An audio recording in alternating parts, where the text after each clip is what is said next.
Test ফরম্যাটটা একটু ভালোভাবে জানতে হবে। আইএলস 3 রকমের হয়: academic, general training, life skill A1 এবং B1। সো একাডেমিকটা স্টুডেন্টরা আর কি একাডেমিক টেস্টটা দেবেন, আর জেনারেল ট্রেনিং বেসিকলি আপনার বিজনেস এবং ওয়ার্ক পারমিটের জন্য আপনার এবং কিছু কিছু ইমিগ্রেশন ভিসার জন্য জেনারেল ট্রেনিংটা প্রয়োজন হয়।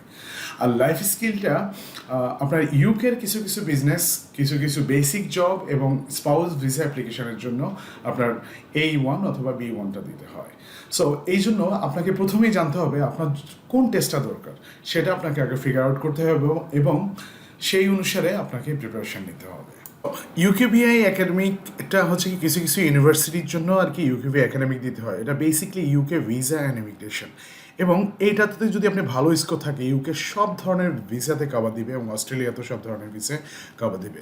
On the other hand UKVI GT যেটা আর কি ওটা ইউকের কিছু জব, কিছু ওয়ার্ক পারমিট এবং কিছু বিজনেস পারমিটের জন্য এবং হাই স্কিল জবের জন্য এটা আর কি প্রয়োজন। A1টা হচ্ছে কি স্পাউস ভিসার জন্য অ্যাপ্লাই করতে হবে, আর B1টা হচ্ছে বিজনেস ভিসা অ্যালাউ করে এবং আপনার হচ্ছে গিয়ে কিছু কিছু basic job like waiter, waitress, তারপরে হচ্ছে গিয়ে হোটেলের জব, এই যে বারটেন্ডার, এই জাতীয় পজিশনের জন্য এগ্রিকালচার ভিসার জন্য B1টা অ্যাকসেপ্ট করে।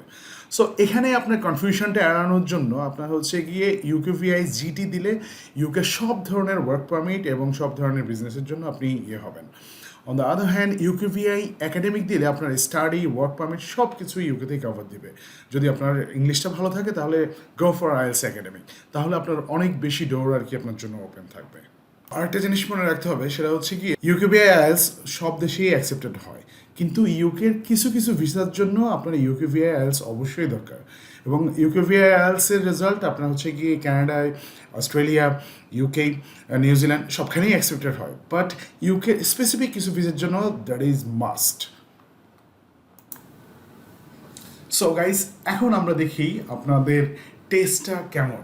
আমাদের হচ্ছে কি টেস্টের সাথে ভালোভাবে পরিচিত হতে হবে এবং মার্কিংগুলো কীভাবে হয় সেটা আমাদের একটু দেখতে হবে। সো বেসিকলি আপনার আইএলস একাডেমিক এবং জিটি হচ্ছে কি আপনার লিসনিং, রিডিং, রাইটিং, স্পিকিং, এই 4টা স্কিলই আপনার হয়ে থাকে। আর A1 এবং B1টা শুধুমাত্র লিসনিং এবং স্পিকিং হয়। সো আপনি যেটা দিচ্ছেন সেটা ক্রাইটেরিয়া অনুসারে এবং মার্কিংগুলো এই স্ক্রিনে আছে। স্ক্রিনটা আপনি পজ দিয়ে দেখবেন আপনার কত থেকে কত পেতে হবে এবং আপনার কোন স্কোরটা দরকার। আপনি এই স্কোর চার্টটা দেখে ডিসিশন নিতে হবে আপনার কোন স্কোরটা দরকার এবং আপনার কত মার্ক পেতে হবে। ঠিক আছে, টিপিকলি আপনার একাডেমিক রিডিংয়ে 23 থেকে 26 কারেক্ট হলে আপনি 6 পাবেন এবং 27 থেকে 29 হলে 6.5, 30 to 32 হলে 7। অন দ্য আদার হ্যান্ড আপনি যদি জিটি টেস্ট দিয়ে থাকেন তাহলে আপনাকে 6 পেতে হলে কিন্তু 30 কারেক্ট করতে হবে। ঠিক আছে, সো এটা একটু ভিডিওটা পজ দিয়ে আপনি একটু ভালোভাবে এই চার্টটা দেখে নেবেন।